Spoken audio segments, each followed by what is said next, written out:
Jadi pada malam ini kita akan lihat topik 6.1, cabaran dalaman Malaysia. Okay. Jadi pada dalam bab 5 kita telah pun lihatlah tentang pembentukan Malaysia. Okay. Dan murid-murid sudah pun lihat pada topik terakhir minggu lepas, kita telah pun lihat bahawa terdapat pihak yang tidak menyokonglah menentang pembentukan Malaysia, iaitu Indonesia yang membuat konfrontasi minggu lepas kita lihat. Tetapi walau bagaimanapun kita masih berjayalah untuk mencapai satu persetujuan akhirnya, dan akhirnya Indonesia pun tidak lagi lah teruskan konfrontasi untuk menentang Malaysia. Walau bagaimanapun, bila dibentuk Malaysia, kita masih hadapi pelbagai cabaran. Apakah itu cabaran? Cabaran tu macam ujian. Macam kamu nak duduki peperiksaan dan biasanya ada soalan yang senang, ada soalan yang susah. Jadi cabarannya ialah sama ada kamu dapat capai tak, dapat faham tak soalan yang susah. Biasanya soalan susah kita akan cakap dia mencabar. Dialah cabaran kepada kita. Okay? Dan dapat. Jadi kalau SPM cabarannya boleh tak kamu lulus dalam BM dan sejarah untuk mendapat sijil. Itu cabaran dia. Jadi bila Malaysia dibentuk, ada berdepan dengan banyak cabaran juga. Okay? Ada berdepan dengan banyak cabaran. Jadi untuk hari ini kita akan lihat dahulu cabaran dalaman. Cabaran dalaman maksudnya cabaran di dalam negara sendirilah. Dalam negara Malaysia ada cabaran, ada benda yang mengujilah, yang jadikan jadi masalah kepada keamanan negara, kemajuan negara. Okay, baik. Jadi kita terus lihat di sini ada gambar tentang sebuah buku lah. Buku Tun Abdul Razak. Tun Abdul Razak ialah bapa pembangunan. Maka di sini topik yang kita akan lihat pada malam ini cabaran dalaman. Salah satu cabaran utama bagi Malaysia ialah dalam bidang pembangunan dan ekonomi. Jadi maksudnya tak cukup majulah, ada kawasan yang tak cukup maju dan ekonomi pun samalah tidak cukup maju di sesetengah kawasan, terutamanya di Sarawak dan Sabah. Selain daripada masalah pembangunan, cabaran dalam pembangunan, cabaran kedua ialah cabaran politik. Dan cabaran ketiga ialah perpaduan kaum. Itu tiga cabaran yang kita akan kaji pada malam ini.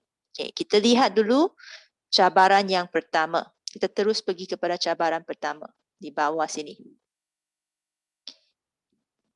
So cabaran pertama, kalau awak lihat perenggan di atas dalam skrin cikgu, perenggan atas itu dia ada rumuskan tiga cabaran itu. Pembangunan dan sosioekonomi di Sarawak dan Sabah, itu pertama. Yang kedua, krisis politik di Sarawak. Yang ketiga, perpaduan kaum. Ini tiga. Jadi yang pertama dulu, apakah itu cabaran pembangunan dan sosioekonomi di Sarawak dan Sabah?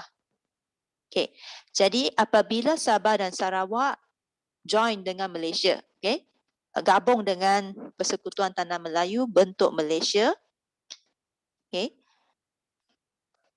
kita peluang ekonomi dia jadi lebih luas, lebih banyak peluang ekonomi kepada semua negeri. Jadi di Sabah dan Sarawak sendiri sebenarnya mereka kaya dengan hasil bumi. Kalau kita lihat di sini, dulu negara kita hanya ada getah dan biji timah sebelum Sabah Sarawak digabungkan dengan Persekutuan Tanah Melayu. Di Tanah Melayu, fokus dia getah biji timah, dua ini saja. Tetapi bila Sabah dan Sarawak digabungkan dengan kita hari ini kita panggil Semenanjung lah, Semenanjung Malaysia. Okay. Bila digabungkan bersama, mereka ada lada hitam, mereka ada petroleum, ada minyak, kelapa sawit, kayu balak dan koko. Okay, ini adalah hasil bumi mereka. Okay, cikgu tunjukkan gambar dia.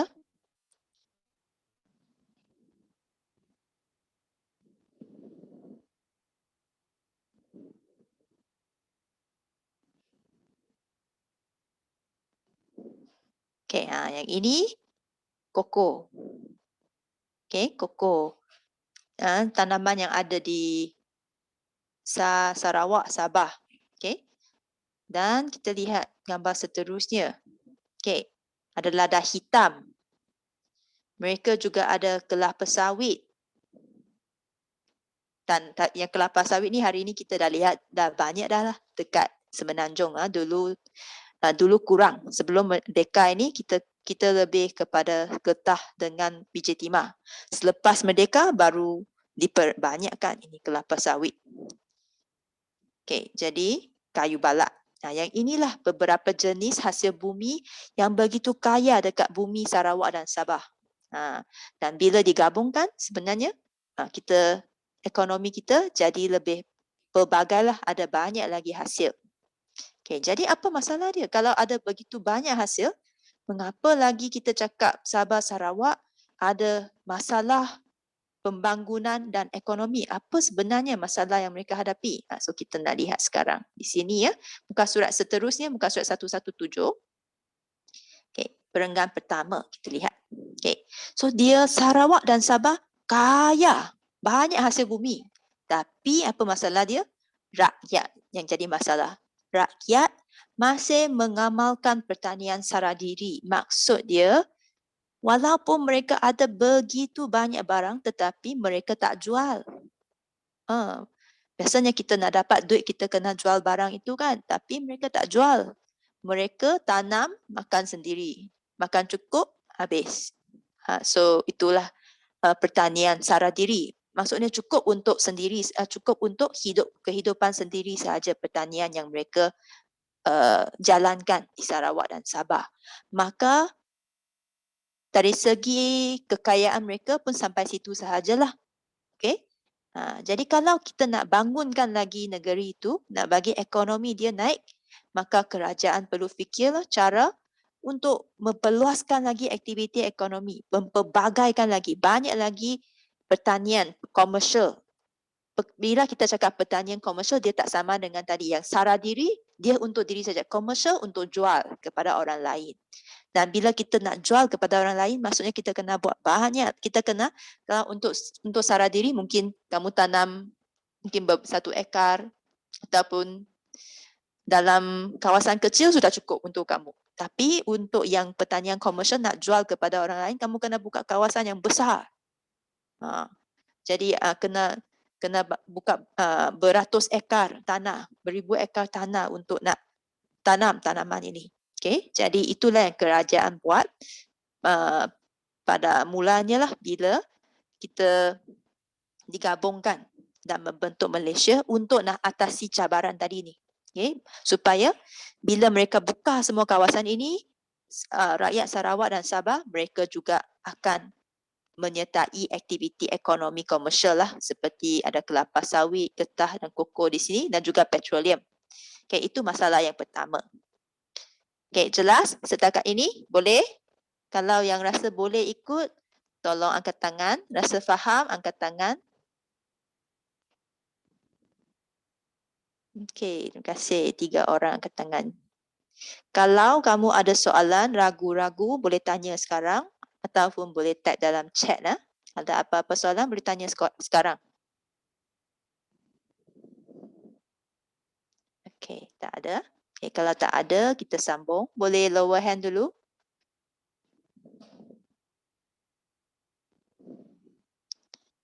Okay, baik. Masalah kedua sekarang. Kata kunci tadi yang pertama ialah ekonomi. Okay, ekonomi. Masalah kedua yang kita akan lihat sekarang. Apa pasal dia terbang? Sekejap.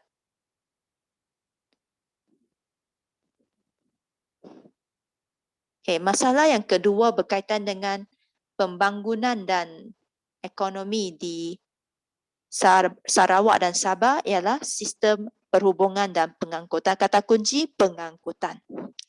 Mengapa ada masalah pengangkutan? Pengangkutan itu apa dulu? Kita kena faham pengangkutan.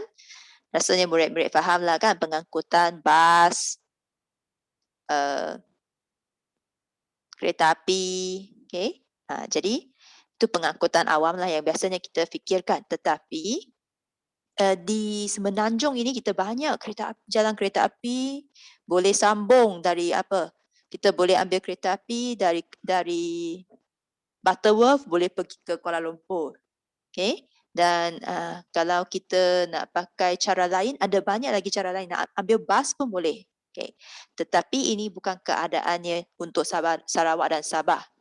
Untuk Sarawak dan Sabah, pengangkutan dia kurang maju. Mengapa macam ini? Sebabnya ialah saiz negeri dia sangat besar. Saiz negeri besar. Dan sebenarnya di sini tak ada dalam perenggan ini, tetapi bentuk muka bumi dia. Jadi dia ada banyak gunung ganang, saiz sangat besar dan banyak sungai. Jadi walaupun saiz begitu besar, tetapi apakah pengangkutan yang mereka gunakan? Pengangkutan yang mereka gunakan, kita lihat pada ayat kedua, kedua-dua negeri masih bergantung pada sistem pengangkutan air. So mereka pakai boat. Kapal pun kurang saya lihat boat. Biasanya saya nampak boat macam ferry kecil. Jadi mereka ambil sistem pengangkutan air. Dan biasanya lah kalau cikgu kalau jadi cikgu dan tahun pertama kena ajar di Sarawak dan Sabah, dia memang cabaran lah. Sebab mungkin kamu nak pergi ke sekolah itu, kamu kena ambil boat berjam-jam. Saya pernah dengar lah kawan saya bagi tahu mungkin 4 jam untuk nak sampai ke dalam kawasan dalam lah. So daripada bandar kamu nak pergi ke sekolah tu beberapa jam ambil boat, lepas tu jalan kaki. Lepas tu macam-macam lah kawasan yang kamu nak sampai ke kawasan pedalaman, banyak cabaran dia. So di sekolah kita ada cikgu juga yang pernah ajar di sana. Cikgu Kam salah seorang lah yang dia pernah bagi tahulah pengalaman dia. Jadi memanglah pengangkutan ini satu masalah dekat Sarawak dan Sabah. Jadi seterusnya kita lihat yang ketiga. Yang ketiga ialah pendidikan. Pendidikan. Jadi di Sarawak dan Sabah ada sekolah. Apakah sekolah yang ada? Ada sekolah Inggeris, ada sekolah Cina. Tetapi kebanyakannya di kawasan bandar sahaja. Masa mula-mula ada Malaysia, jadi semuanya di kawasan bandar. Jadi tadi cikgu bagi tahu kan, begitu susah nak pergi kawasan pedalaman, berjam-jam untuk pergi, ikut bot dan kena jalan kaki untuk jarak yang jauh. Jadi untuk mereka yang tinggal di pedalaman, mereka boleh pergi sekolah tak? Kita boleh bayangkan sangat susah. Mereka kena ambil, bayangkan kamu nak pergi sekolah ini 3 jam. So mungkin kamu nak sampai sekolah pukul 7 pagi, pukul 4 sudah kena mula keluar rumah. Kena jalan kaki 1 jam, ambil bot 1 jam, jalan kaki lagi, contohlah, baru sampai. Memang kalau kamu pergi cari video, memang macam tu. Ada keadaan macam yang cikgu ceritakan. Dan jalan dia pun bukan senang untuk jalan. Kadang-kadang ada, kalau kamu lihat, bukan negara kita saja, di setengah tempat di luar negara pun, India ke China pun ada keadaan macam itu. Murid kena jalan dekat gunung, kawasan yang sempit, macam kawasan tinggi dan bahaya untuk sampai ke sekolah. So itu masalah yang dihadapi oleh rakyat dekat Sarawak dan Sabah yang tinggal di pedalaman. Mereka tak dapat ke sekolah sebab nak ke sekolah begitu susah. Dan kadang-kadang di rumah ada masalah lain jugalah, kadang-kadang masalah ekonomi dekat rumah, mereka kena bantu, keluarga pun ada. Tetapi masalah utama ni jauh sangat. sekolah ada di bandar, mereka tinggal di begitu dalam pedalaman. Okay, jadi kerajaan pada masa itu mereka pun cubalah nak bina banyak sekolah dan latih guru untuk ajar penduduk lah kaum Bumiputera, iaitu yang kita tahu orang asli lah yang tinggal di pedalaman. Okay, baik, itu masalah pertama saja, cabaran pertama kita lihat yang berkaitan dengan Sarawak dan Sabah, terutama ekonomi dia. Okay, ada soalan setakat ini?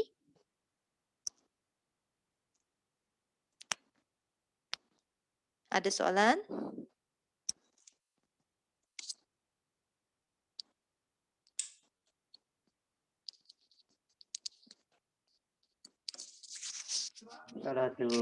Okey, baik. Terima kasih Sarawana. Okey, baik. Maksudnya jelas ya. Okey, kalau jelas kita sambung dekat isi dua lagi cabaran.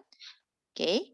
So cabaran kedua ialah cabaran politik pula. Tadi kita lihat ekonomi, sekarang kita lihat politik. Biasanya sejarah tiga perkara inilah, politik, ekonomi dan sosial.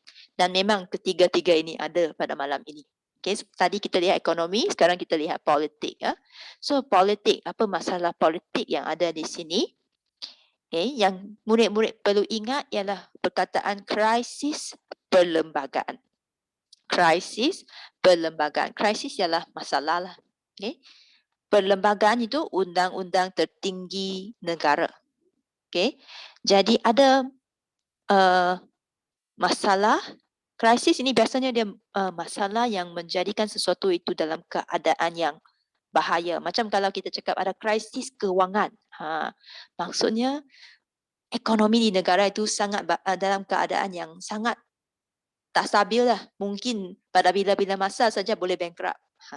So di sini krisis perlembagaan dalam keadaan macam itulah bahaya, di mana perlembagaan ni undang-undang. So di mana undang-undang ini tidak diikut.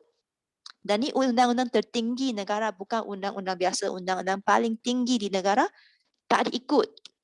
Mengapa berlaku keadaan macam ini? Kita lihat. Okay, cerita dia ialah ada 21 orang ahli kaunsil negeri tidak puas hati dengan pemimpin mereka. Iaitu yang kita lihat gambar di sebelah kanan ini, Stephen Kalong Ningkan. 21 orang ini tak gembira dengan dia jadi ketua. Dia jadi ketua menteri, mereka tak suka. Tak puas hati. Macam yang kita lihat baru-baru ini, ya, kita juga ada menghadapi krisis politik baru-baru ini. Sebelum inilah, di mana Perdana Menteri kita dia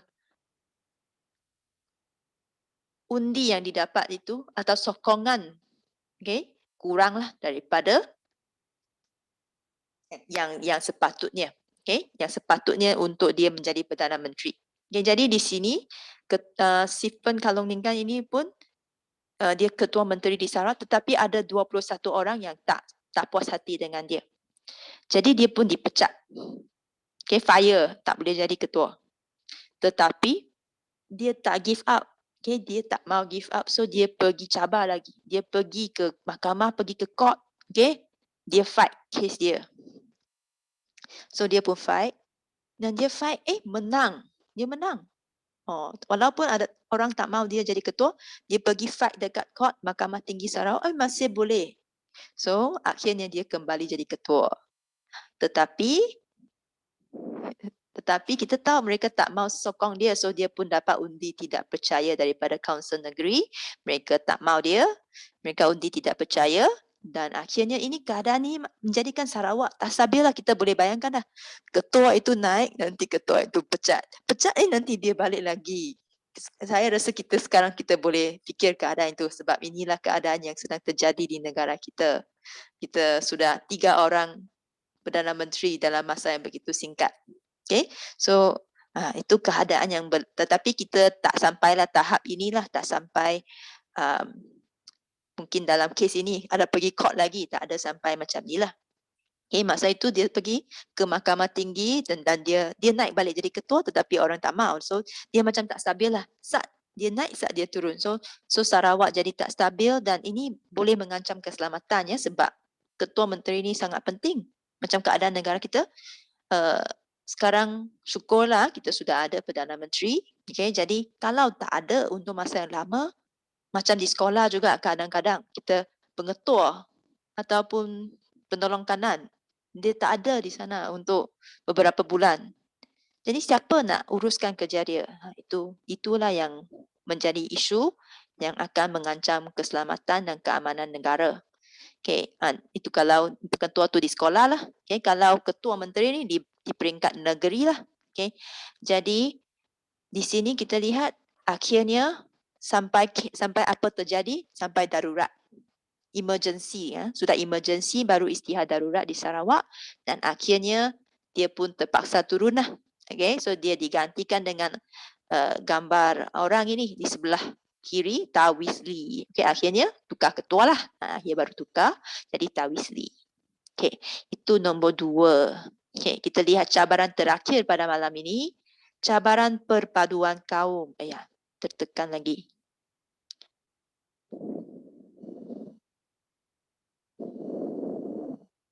Okay, cabaran perpaduan kaum. So ini pun tidak asing untuk kita. Ini cabaran sosial lah. Kalau cabaran perpaduan kaum, sosial. Maksudnya berkaitan dengan orang, manusia, rakyat. Okay? Masyarakat. So, yang ini kita memang tak asing. Sebab negara kita, macam mana keadaan negara kita? Negara kita ialah sebuah masyarakat yang apa? Yang berbilang kaum. Pelbagai kaum, banyak kaum. Kalau kita lihat perenggan kedua, dia senaraikan kita ada Melayu, ada Cina, ada India, Melanau, Iban, Bidayu, Kadazan Dusun, Murut dan Bajau. Okay, memanglah kalau kamu lihat di sini pun ada berapa dah? Ada berapa sini? Cuba murid-murid kira tengok. Ada berapa jenis kaum dah di sini?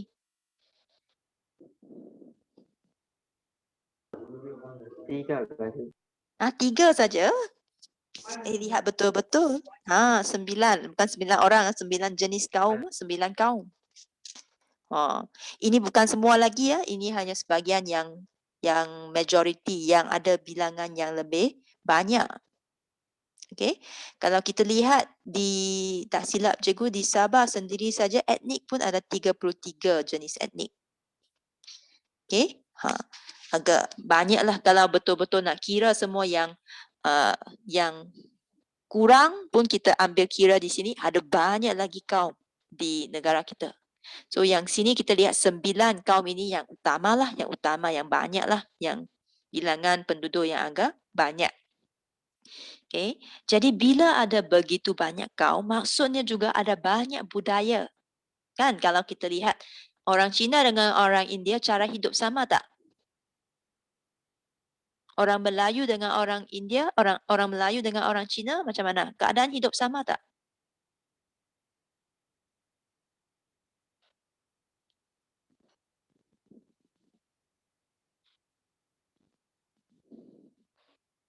Ya, tidak kan? Tak sama. Okay. Jadi, sebab kita lain-lain kaum. So, bila kita lain kaum, kita ada cara hidup yang lain. Kita juga percaya agama yang, biasanya lah agama pun ada yang berbeza-beza. Budaya pun berbeza-beza. Bahasa pun yang digunakan di rumah pun tak sama. Okay. Jadi, dengan keadaan sebegini, dengan budaya dan kaum yang pelbagai, perpaduan sentiasa menjadi agenda. Agenda ni menjadi suatu perkara utamalah bila kita nak uruskan masyarakat dan politik negara ini, selalu ini ialah topik utama dia yang akan keluar dalam kerajaan. Ya, okay, jadi dan tak susah untuk kita bayangkan betapa penting benda ini. Okay? Sebab kalau kita tak bersatu padu, negara tidak akan menjadi aman. Okay? Tidak boleh kekal aman. So, perpaduan memang sangat pentinglah untuk sesebuah negara. Okay, jadi selain daripada cabaran ini, yang kita lihat tadi, perpaduan kaum, ada lagi satu cabaran yang terakhir. Ini yang akhir dah pada malam ini. Tak banyaklah isi malam ini. Ini dah last, iaitu jarak antara semenanjung Malaysia, tempat yang kita tinggal ini, okay, dengan Sarawak dan Sabah. Okay, kalau kita nak pergi Sarawak dan Sabah hari ini, kita pun kena ambil kapal terbang. Okay, dan agak jauh lah jarak dia. Jadi ini juga jadi cabaran. Mengapa? Okay, kita boleh bayangkan lah. Kalau suami dan isteri, kalau boyfriend dengan girlfriend, okay, seorang tinggal di semenanjung Malaysia, seorang tinggal di Sarawak. Senang tak nak jumpa? Senang tak nak jumpa? Ada tak? Tak tahulah di sini. Ada tak yang kawan baik dengan orang Sarawak dan Sabah? Ada tak orang yang ada kawan baik dia tinggal di Sabah dan Sarawak? Ada? Adakah? Kawan baik tu saudara kawan. Ada. Ya, biasanya kita pun susah nak kenal orang di sana. Tak senang nak jumpa. Okay, sebab jauh. Okay, ini long distance. Biasanya kita Albert tu apa Pelatan. Albert tu Albert. Ya, dia belajar di sekolah kita kah? Murid sekolah kita? Ya, cikgu, betul. Ya. Okay, ya. Di sekolah kita ada beberapa orang. Jessica pun. Danish dari mana? Dia kak, dia dari Tanjung Rambutan, cikgu. Danish ni dari mana? Seremban. Okay, Seremban tu tak jauh lah sangat. Kiralah dengan Sarawak dan Sabah tak jauh lah. Sarawak dan Sabah lagi jauh. Okay. Jadi jarak antara dua tempat ni jauh, jadi dia susah juga kadang-kadang nak bagi rakyat dekat sana nak kenal dengan orang. Tengok kita kalau kita nak kira orang kawan yang dari Sarawak dan Sabah, mungkin dengan jari tangan sudah habis kira. Okay. Tak payah dua tangan pun, mungkin satu tangan pun sudah habis kira, mungkin dua orang kawan habis. Itu tak berapa kenal dengan orang sana, jadi dia jadi susah lah untuk kita nak bersatu padu dengan mereka. Tak kenal pun. Tak kenal maka tak cinta. So macam mana nak satu negara? Okay. So bagi cikgu saya agak bertuah lah. Bila saya pergi ke college, saya roommate saya ialah orang Sarawak. Okay. So saya memang ada kenal lah sekumpulan kawan dari Sarawak dan Sabah. Jadi ya itu satu cabaran lah untuk negara kita nak capai perpaduan kaum.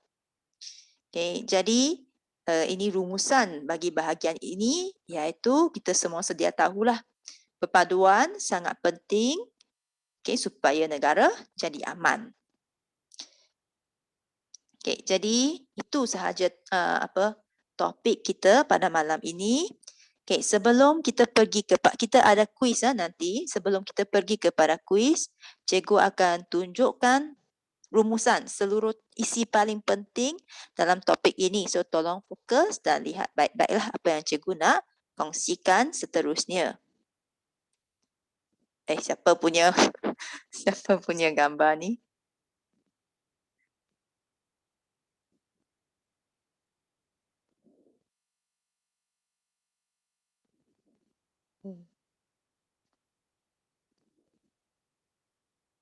Yang ini. Okey, baik. Okey, yang ini ialah nota malam ini. So kita hari ini cikgu ubah sedikit style. Kita akan lihat dulu nota. Cikgu akan rumuskanlah buat kesimpulan semua isi paling penting.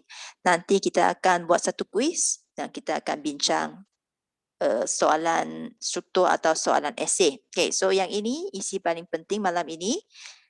Okay, cabaran dalaman Malaysia ada 3. Pembangunan dan sosioekonomi Sabah Sarawak, politik di Sarawak dan perpaduan kaum.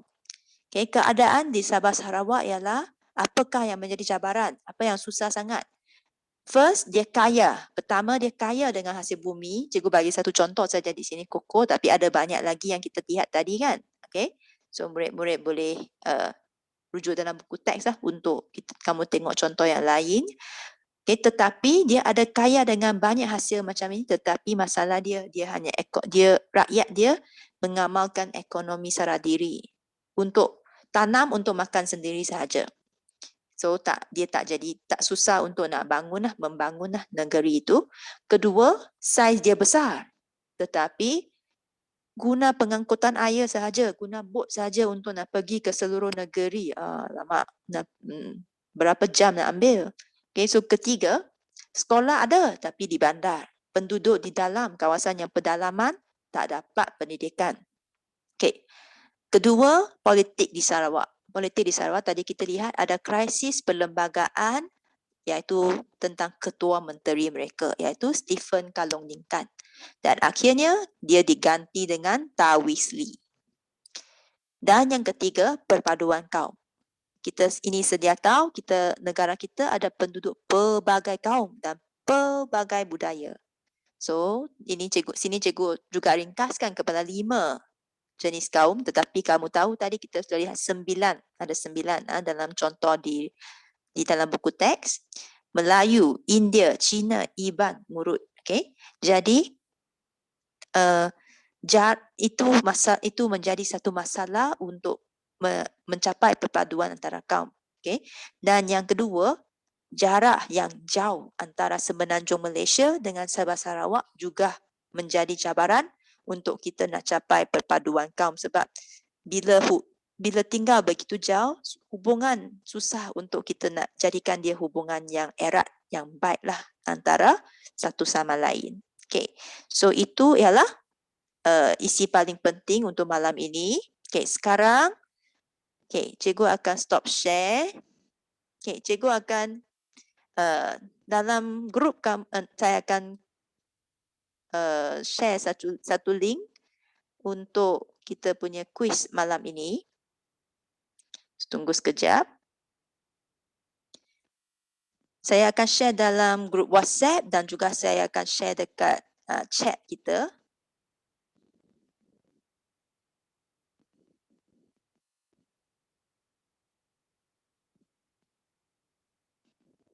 Okey, dah ada dekat WhatsApp.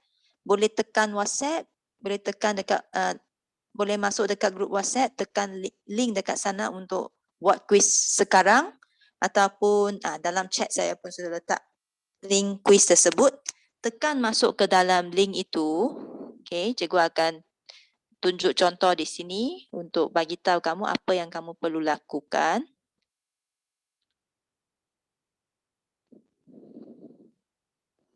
Okey, sekejap.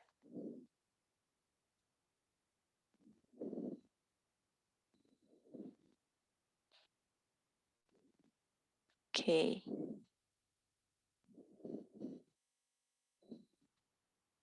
Okey, lihat nampak skrin cikgu.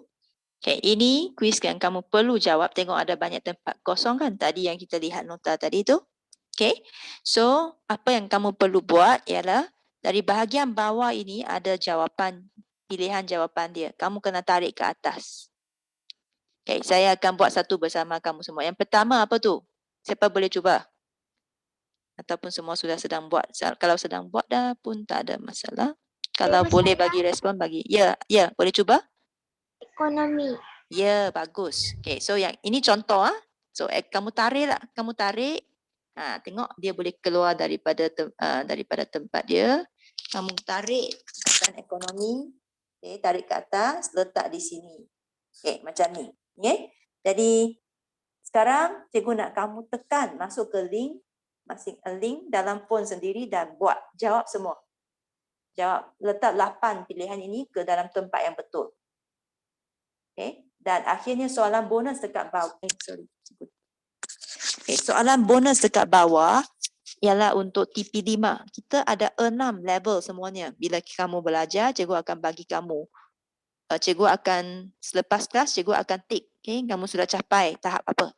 Kalau nak capai tahap 1 paling rendah, tahap 6 paling tinggi. So tahap 5 ni agak tinggi. So kalau nak capai 5, kamu boleh cuba jawab soalan ini. Okay. Mengapakah perpaduan kaum penting kepada sesebuah negara? Tak susah. Kalau kamu fikir tak berapa susah. Okay. Mengapa kita perlu bersatu padu? Itu je. Okay. Jawab.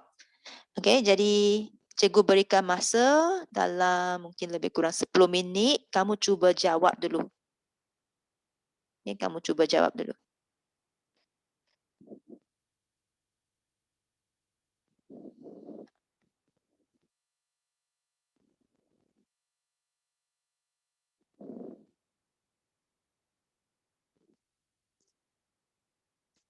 Kalau ada yang ada masalah boleh bagi tahu terus buka mic lah.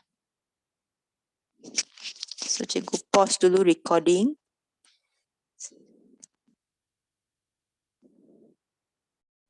Okey, jadi untuk soalan kebat tadi, kita tanya tentang mengapa perpaduan kaum penting kepada sesebuah negara.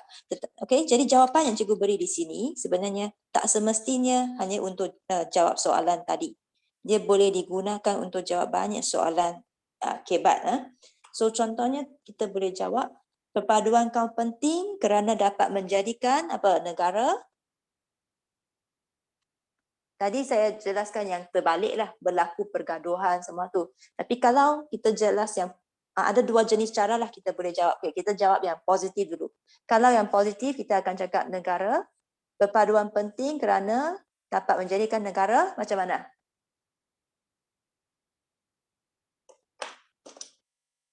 Yang ini positif. Boleh menjadikan negara usaha, negara bukan usaha, negara Aman nggak cikgu? ya aman. Okay. So bila negara aman, apa kesan dia? Tadi macam yang Sarawana bagi tahu tadi, ekonomi Ekonomi meningkat. ya, meningkat ataupun yang lagi senang, ekonomi maju. Okay. Kalau ekonomi maju, okay, negara kita, orang lain akan pandang tinggi negara kita. Okay. Negara lain kan lihat, wah Malaysia ini hebat, okay, maju. So itu maksud image kita macam mana?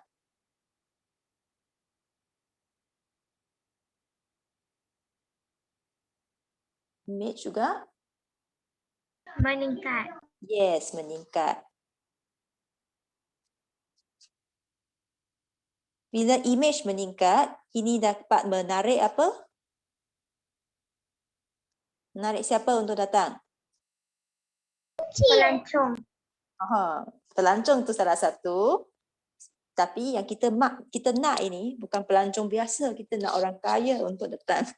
Orang kaya kita panggil pelabur yang ada banyak duit yang dia boleh mai sini untuk buat perniagaan. Dia boleh buka kilang. Okay? So pelabur, kita mahu pelabur untuk datang ke negara kita, dan bila pelabur datang mereka akan buka kilang. So bila mereka buka kilang, rakyat dapat apa? Kalau dia buka kilang, rakyat dapat apa? Bila buka kilang, kamu boleh buat apakah kebaikan dia kepada rakyat? Rakyat boleh dapat apa? Peluang? Saya punya layar. Peluang apa? Peluang bekerja. Yes, peluang bekerja. So peluang pekerjaan akan meningkat. So sini bila kita tengok peluang pekerjaan meningkat, rakyat hidup macam mana?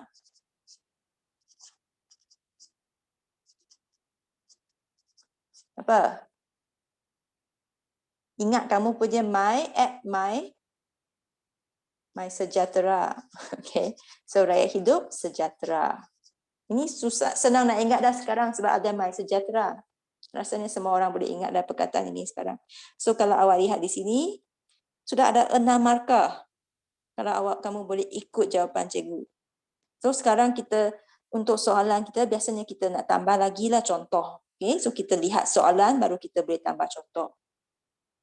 So dalam kes ini, perpaduan kaum, mungkin contoh yang kamu boleh berikan. So contohnya rakyat pelbagai kaum, rakyat Melayu, Cina dan India perlu bersatu padu memajukan ekonomi negara. Okay, itu pun contoh. Kaum, kamu boleh bagi contoh pelbagai kaum. Okay, jadi ini yang positif. Kalau kita nak bagi negatif, macam yang contohnya, ada setengah murid dia juga suka untuk kita nak fikir daripada yang keadaan kesan yang buruk dulu. Macam perpaduan kaum penting kerana kalau kita tidak bersatu padu, mungkin dia suka jawab macam itu. Ataupun kadang-kadang soalan ada juga yang negatif. Mungkin dia tanya, apakah kesan kalau berlaku perang? Mungkin dia tanya macam itu. So kalau macam itu, kita boleh ubah jadi negatif. So macam mana nak ubah?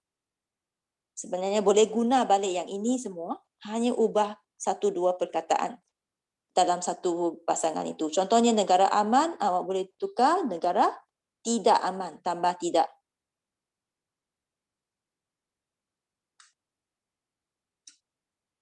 Ataupun tadi macam yang Sarawana bagi tahu, berlaku pergaduhan, berlaku kekacauan. Okay?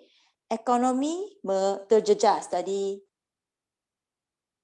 Sarawana juga ada yang itu, terjejas. Image meningkat, yang sebaliknya ialah image. Image terjejas. Yes, terjejas juga. Okay, menarik kedatangan pelabur asing mungkin kurang.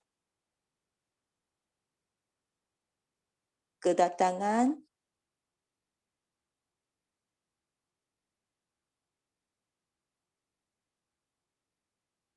pelabur asing. Peluang pekerjaan meningkat, menurunlah, peluang pekerjaan berkurang pun boleh. Okay, saya ringkaskan sikitlah sini, tak cukup ruang. Berkurang. Dan rakyat hidup macam mana kalau tak ada kerja?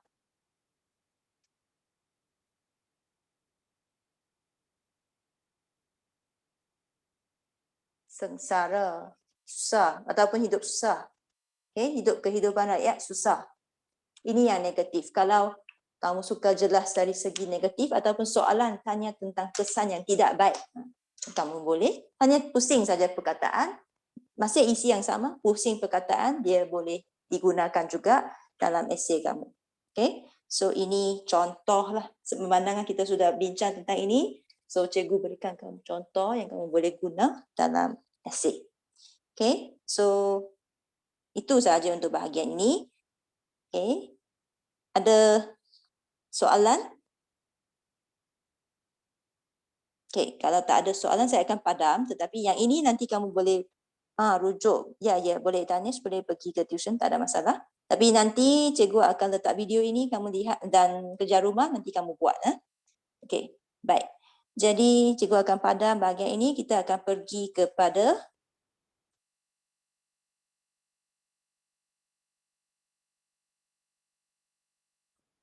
soalan latihan kita. Okay, baik.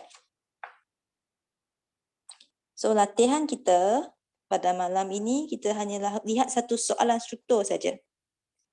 Iaitu ada di muka surat. Modul kamu, semua lihat modul.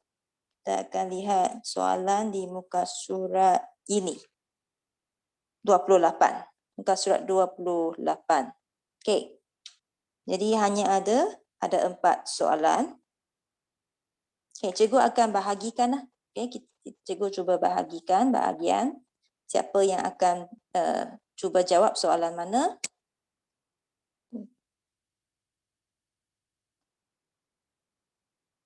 Okay, sekarang kita ada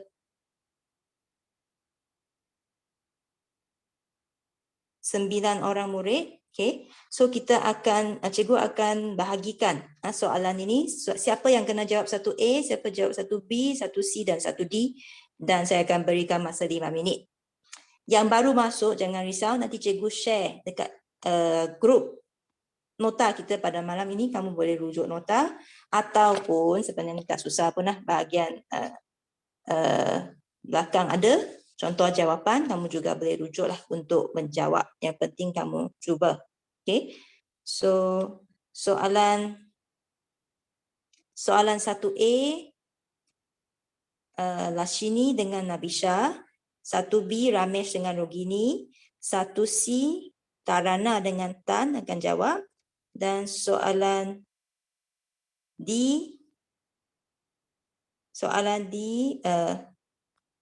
Wenji dengan Catherine. Okay, sudah cuba sahaja. Okay, tak ada salah dan betul lah. Cuba cari jawapan dan type dalam chat box ataupun buka mic dan jawab. Okay, cikgu ulang sekali lagi. 1A, Lashini Nabisha. 1B, Ramesh dengan Rogini. 1C, Sarawana dengan Tarana. Dan Tan tadi. Okay, jadi 1D ialah Wenji dengan Catherine. Okay, boleh? Siapa ada masalah? Okay, kalau tak ada masalah, maka cikgu akan berikan masa 5 minit. Kamu cuba dulu. Okay, cuba jawab. Kalau sudah jumpa jawapan, type dalam chat box. Nanti kita sambung. Lepas 5 minit, kita akan bincang jawapan. Sekarang, okay. So, kita lihat di sini. Saya stop share dulu. Okay, kamu akan lihat papan cikgu lah. Dan juga soalan di sini. Okay, so soalan tak boleh tak jelas. Saya punya kamera. Okay, soalan pertama. Senaraikan cabaran yang dihadapi oleh Malaysia. Apa cabaran? Malaysia ada apa? Hadapi apa benda yang begitu susah, yang jadi masalah untuk Malaysia?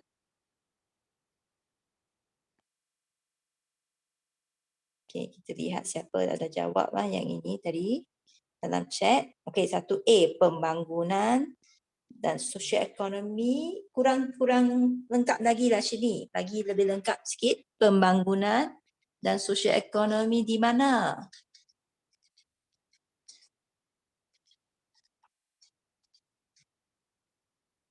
Yang lain boleh jawab dalam apa sambil cikgu tulis sini.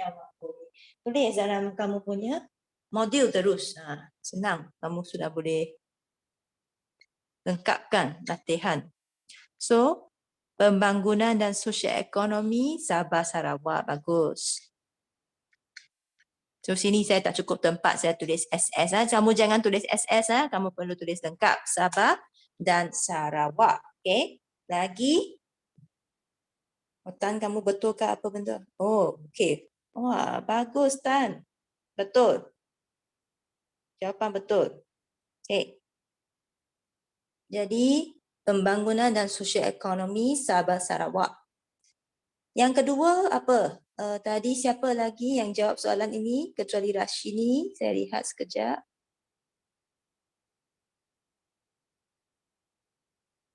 Ramesh. Okey, Ramesh sudah jawab. Saya lihat tadi ada jawab dah. Saya tengok apakah jawapan Ramesh. Ramesh jawab masih bergantung pada sistem pengangkutan air. Okey, Ramesh, yang ini dia huraian. Huraian masih bergantung kepada pengangkutan air ni masalah pembangunan. Tapi dia huraian. Tak salah, tapi dia huraian. Yang kita nak di sini ialah isi besar dia. Kamu cuba lihat dalam nota yang cikgu bagi tadi. Ini dalam nota yang cikgu bagi tadi. Bahagian yang kuning. Okey, saya share balik nota. Sekejap.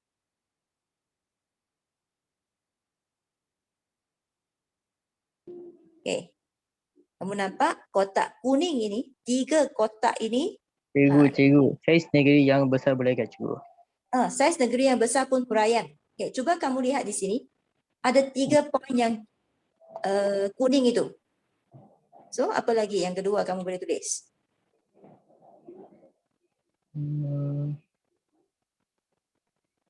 Satu ialah pembangunan dan sosioekonomi Sabah Sarawak. Kedua ialah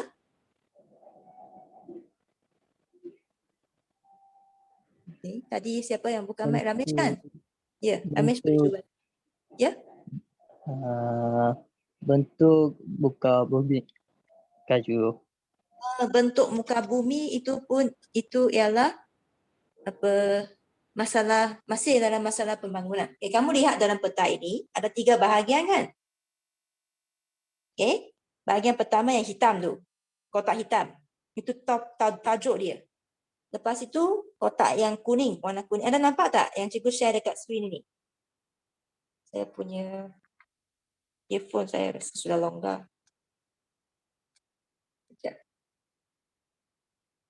Okay, cikgu cuba lagi. Bahagian hitam itu ialah topik utama. Bahagian kuning itu ialah isi dia.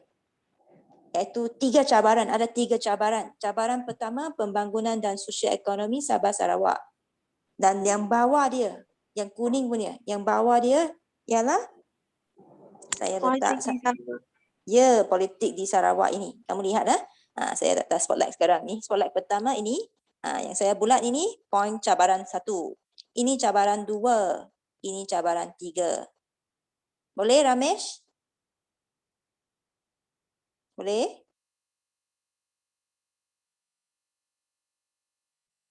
Ramesh, ada tak? Ada lagi tak? Oh,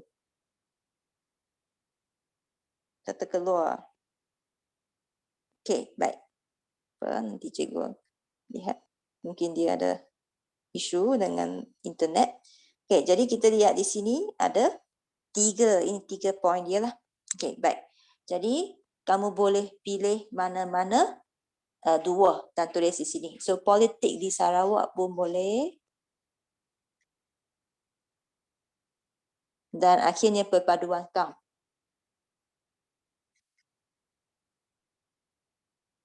Okey, soalan B ya, soalan B. Okay, stop share. Okey. Soalan B pula dalam modul kamu, cabaran untuk memajukan bidang perhubungan dan pengangkutan di negeri Sarawak dan Sabah. Yang ini tadi jawapan Ramesh semua. Sebahagian dia ada kaitan dengan, bukan semua, tapi sebahagian ada kaitan dengan soalan ini. Okay, so kita lihat 1B.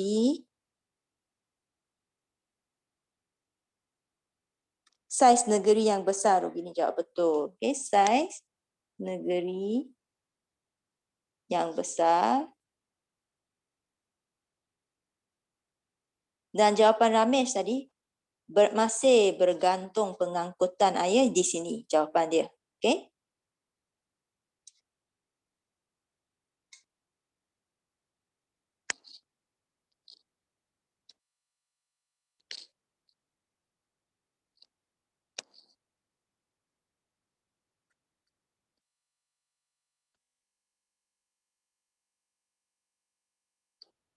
Okay, jadi yang ini, kalau awak lihat dalam nota cikgu tadi, okay, cikgu cuba terangkanlah bagi siapa yang masih tak berapa jelas tentang nota kita. Okay, awak lihat sekali lagi ya, gambar ini. Bahagian hitam, topik dia. Bahagian 3, kotak kuning, isi cabaran dia. Cabaran 1, cabaran 2, cabaran 3. Dan bahagian ketiga yang putih itu, kotak putih, itu ialah huraian dia. So tadi soalan dia tanya tentang pengangkutan. So awak boleh carilah isi dia ada dekat pengangkutan punya. Cikgu sudah letak warna merah pengangkutan. So itu isi untuk yang kita nampak di sinilah, isi pengangkutan. Jawapan untuk B. Okey, sekarang kita balik kepada soalan C ya. Boleh ya? Boleh Kak semua boleh dapat ikut tak? Kalau saya terlalu cepat boleh bagi tahu. Kalau cikgu terlalu cepat tolong bagi tahu. Boleh? Kalau boleh tolong bagi respon. Kalau tak boleh pun bagi tahu dekat chat, dekat Boleh. bagi respon. Okey, terima kasih. Okey, baik, cikgu sambung dekat C ya, soalan C. Semua boleh lihat dekat chat jawapan Tan, itu semua isi yang betul lah. Okey, dia tanya tentang mengapakah usaha untuk mewujudkan perpaduan kaum dan integrasi nasional merupakan cabaran yang besar. So, isi dia pertama kamu mesti bagi tahu, kamu ingat untuk jawab struktur pun, walaupun ini soalan struktur, kalau dia jenis dia macam ini, ada 2 jenis struktur kan. Struktur B ni boleh buat point form sebab dia ada 1, 2. C ni dia tak ada macam ini. Nombor 1, nombor 2 dia macam ini. Okay, dia bagi garis saja. Kena jawab dalam ayat dah. So macam mana nak jawab dalam ayat? Kita mula dengan perkataan apa?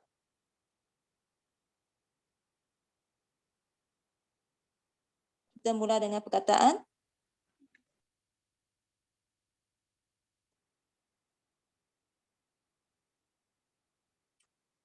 Para pendapat saya. okey, pada pendapat saya, usaha, ya Rashini, betul. Ada 2 cara, pada pendapat saya pun boleh atau terus mula dari usaha pun boleh. So, cikgu mulakan dari usaha. So, usaha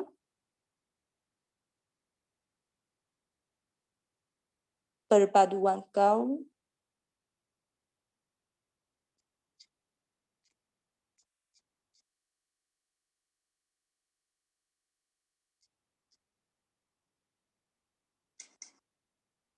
merupakan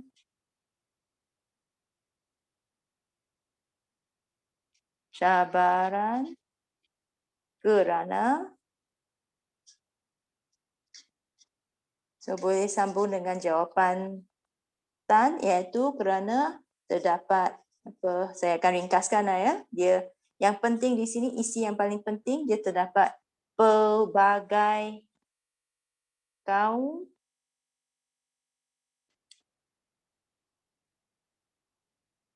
So sini kamu boleh bagi contoh terus. Seperti apa? Kaum apa yang ada di negara kita? Seperti apa? Kaum apa? Melayu, Cina, India,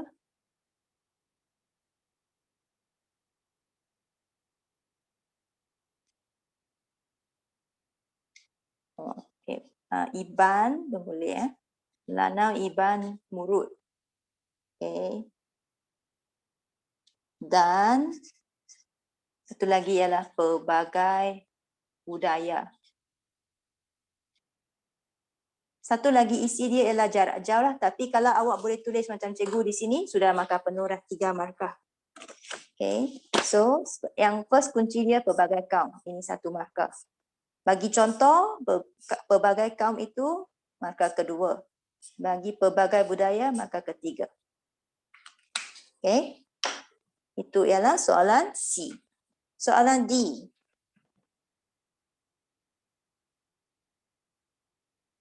Bagus Benji, cuba mengadakan rumah terbuka. Bagus. Semasa hari perayaan, itu jawapannya betul.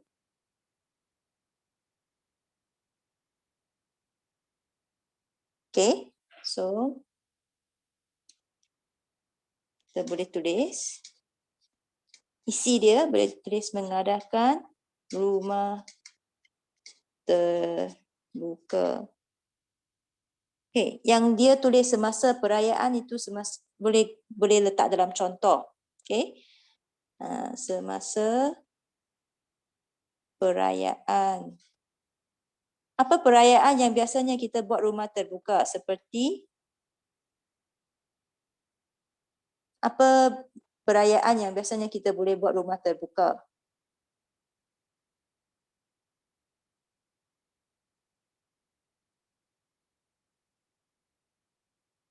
Okay, contoh okay. Hari Raya. Apa? Deepawali, boleh. Okay, apa-apa perayaan biasanya perayaan besar lah. Hari Raya, Hari Tahun Baru Cina, Deepawali, boleh buatlah rumah terbuka. Jemput semua kawan-kawan datang ke rumah untuk makan, okay, dan sembang bersama. Okay. So itu ialah untuk Sekarang mengapa nak tak buat. boleh tu. Sekarang COVID. Yalah, sekarang COVID tak boleh lah. Selepas tu lah. Okay. Jadi, mengapa nak buat macam ini? Kenapa nak buat rumah terbuka? Jemput semua orang mai. Apa kebaikan dia?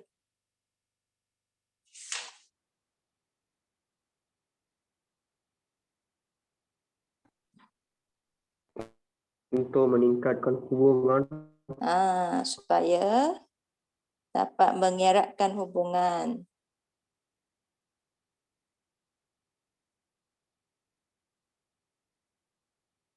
Biasanya hubungan, perkataan dia ialah erat, kena ingat.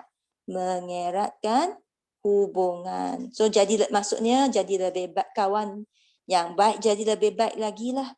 Okay. Dan apa lagi?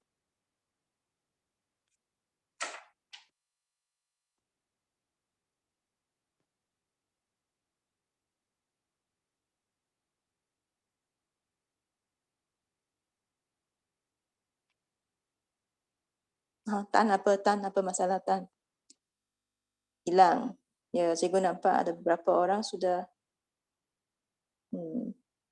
Nanti saya akan cakap dengan mereka lah. Okey, baik. Mengeratkan hubungan dan apa lagi? Kalau ada rumah terbuka, Benji sudah jawab. Siapa lagi? Catherine ke Benji tak jawab lagi?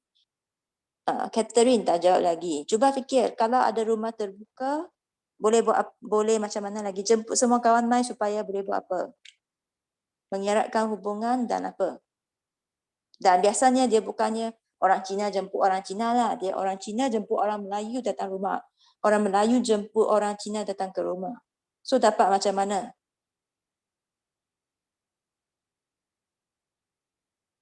Kalau orang Melayu jemput kamu ke rumah dia, apa yang kamu dapat bila kamu pergi ke rumah dia?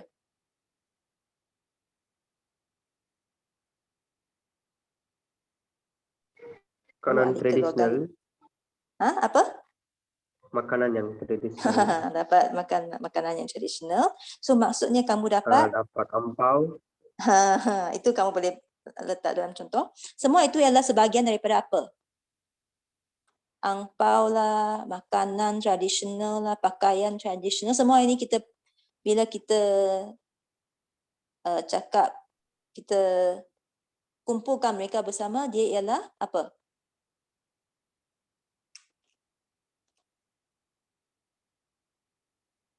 Dapat mengenali apa? Kita panggil itu sebagai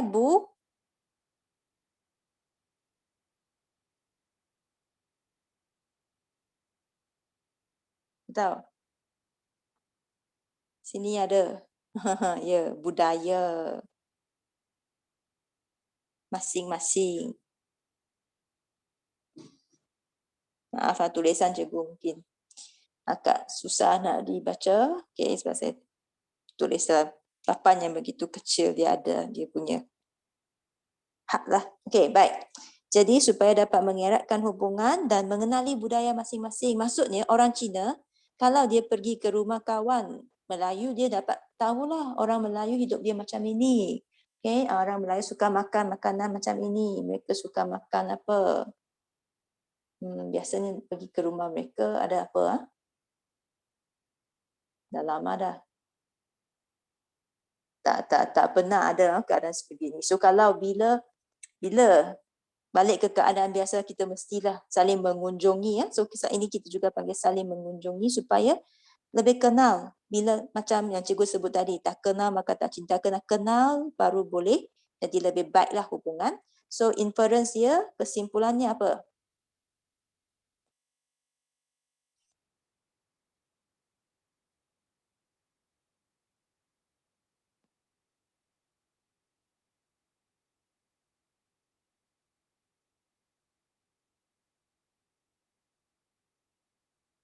Okay, kita boleh buat satu kesimpulan, aktiviti.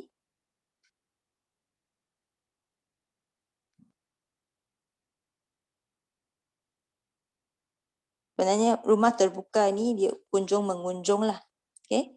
Aktiviti kunjung mengunjung. Dapat. Okay, cikgu ubah Sat. Yang ini kalau kamu nak tulis boleh tulis, tapi cikgu rasa dia terlalu banyak lah, terlampau banyak isi, nanti kamu sudah pening nanti. Kita tak payah tulis begitu kompleks, kita tulis kita dapat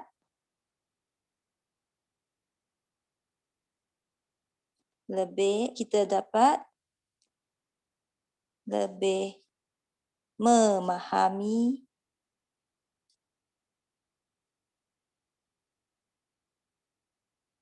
kita dapat lebih memahami cara hidup antara kaum lain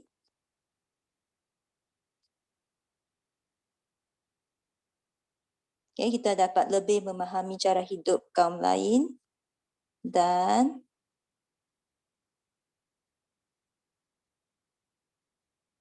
mengapa kita nak buat macam ini, mengapa kita cakap buat rumah terbuka boleh kita punya perpaduan boleh dikekalkan kerana ini. Kerana bila kita buat rumah terbuka, kita dapat lebih faham orang lain. Bila kita faham orang lain, kita baru dapat hormat orang lain. Okay? So kalau kita tak faham, macam kita tak tahu orang Melayu pantang apa, orang India pantang apa, orang Cina pantang apa, so senang untuk kita buat sesuatu yang mereka tak suka. Okay, so bila kita lebih faham, kita dapat lebih menghormatilah antara satu sama lain. So kamu boleh buat satu kesimpulan sebegini. Okay, jadi itu sahaja untuk malam ini. Okay. Murid-murid yang belum lagi buat kuis tadi yang masuk lewat, tolong buat kuis, tekan kuis dalam chat, dalam kita punya grup dan jawab. Okay. Itu cikgu akan ambil itu sebagai kehadiran, kena jawab dan juga PBD kita. Okay, so kalau ada soalan,